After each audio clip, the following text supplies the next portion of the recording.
Hello, Scrufftards. Welcome to Scruffy Tales. I figured I'd do another short one. Maybe I'll do a more traditional video tomorrow. We'll see how things goes. But anyway, first off, let's talk about Kotlyne. Russia has taken the town, or village rather, pushing through.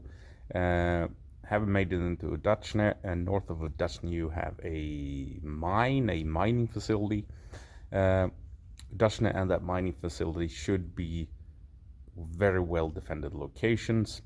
So we'll see if Russia tries to avoid it, or and if they avoid it, if they go straight for the logistical routes leading into Pokrovsk. I'm thinking they want to Dutchne and that mine because they need to defend their left flank, the western flank. If they just go for the logistical route, kind of opens up for Ukraine potentially, maybe harassing their flank and harassing their supply lines leading into the assault itself. So we might actually see a couple of weeks or month of fighting into a Dutchne and that mining facility, just so Russia can utilize these locations as blockers and anchoring the flank to deny Ukraine a chance to harass the assault elements that will move north towards the logistical routes leading into Pokrovsk. What else? So Russia will probably move north, trying to reach the logistical routes. They want to widen the territory they control to prevent Ukraine from successfully punching in and maybe isolate Russian pockets. Once they've done that, I don't think they will try and move north of Pokrovsk from the west. Then the main effort will probably switch to the east, where they're trying to come in from the east and move in north of Pokrovsk. So by then, the advances to the west will probably die out, and Russia will defend the locations they have as they move assets to the east to strengthen that front, to allow them to move in on Pokrovsk from the east and then move into the north to reach those final supply lines leading into Myrnorad and Pokrovsk. So then we will have a moment when things calms down, and it will appear as if Russia is no longer advancing, that they've run out of steam. My fear is that once they have reached the objectives to the west, they will then allocate resources east so that they can push in north of Pokrovsk. So there will be a couple of days where things calms down, and then they will pick up again to the east. So we should be aware of that. Hopefully, Ukraine can contain the Russians in Kotlyne. Hopefully. But Russia, they're smelling blood. They're close to achieving the objectives west of Pokrovsk. They will be throwing everything they have into that fight to ensure they can punch through and move on. So I doubt Russia will be held back at this point. It feels as if Ukraine would have stood a chance to hold the line. They would have held the forest belt with where you have the railroad tracks. But since they couldn't manage that, and Russia just went all in to punch into Kotlyne, I think Russia will eventually make it to the north and reach those final supply lines to the west of Pokrovsk. And on that note, Ukraine has begun to try and promote a recruitment campaign aimed at young adults 18 to 25. And it's kind of funny, my latest video a couple of days ago, I mentioned I asked the question, why hasn't Ukraine tapped into this resource of manpower?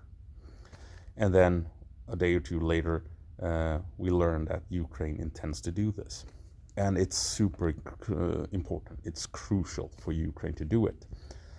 Many of you have pointed out that, that demographic is small in Ukraine, and also it makes sense to try and keep them away from the war, because after the war you want to rebuild. Absolutely. Hard to argue those points, but fact still remains that young adults 18 to 25, that is the age group where you will find the most capable soldiers. The soldiers that will perform the best in combat, that can actually win battles the most efficiently.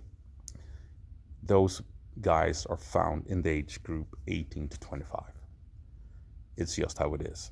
That is why every army in the world recruits troops from that age group. Imagine we all want Ukraine to receive the best weapons, right? We don't want them to receive old stocks from the 60s. We want them to get the best weapons available, right? So why don't we want them to have the best soldiers? The best soldiers are found in the age group 18 to 25.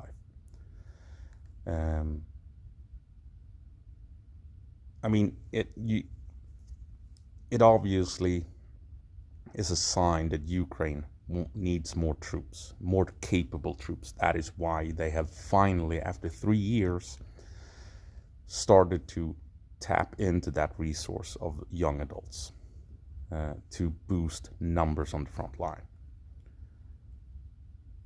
So it is connected to the issue of a lack of manpower. However, there is a silver lining, and that is that this age group is the most fit and able age group for soldiering. When Ukraine begins to replace 45-year-olds with 20-year-olds, you potentially can increase the capabilities of the Ukrainian army and the units that receives these young, able, and capable recruits. So, with a little bit of luck, in the next coming months, Ukraine will be able to increase its efficiency on the battlefield. Meanwhile, as we know, Russia keeps recruiting older and older troops in their 50s, in their 60s. So, with a little bit of luck, Ukraine will increase its capabilities on the battlefield. Meanwhile, Russian capabilities are decreasing. So maybe there is a silver lining to this fact, even if Ukraine has tried to avoid recruiting this age group for as long as possible.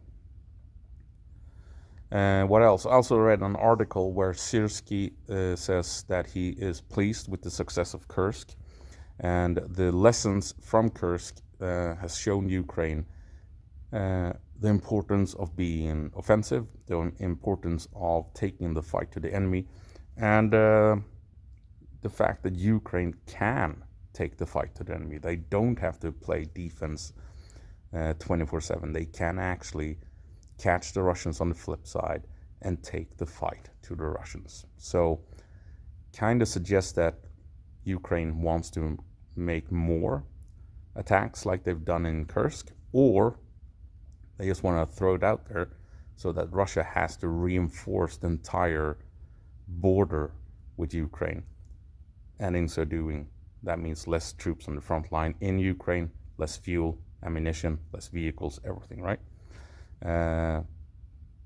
But yeah, we'll see if we get another Kursk-like incursion somewhere, or if they will reinforce their efforts in Kursk. I guess that's more likely. But most importantly, Ukraine will begin to, or at least try to, replace old soldiers with young, capable soldiers. Replacing soldiers who died when they were in their 40s or when they were close to their 40s, with young adults that can perform at a higher level in combat.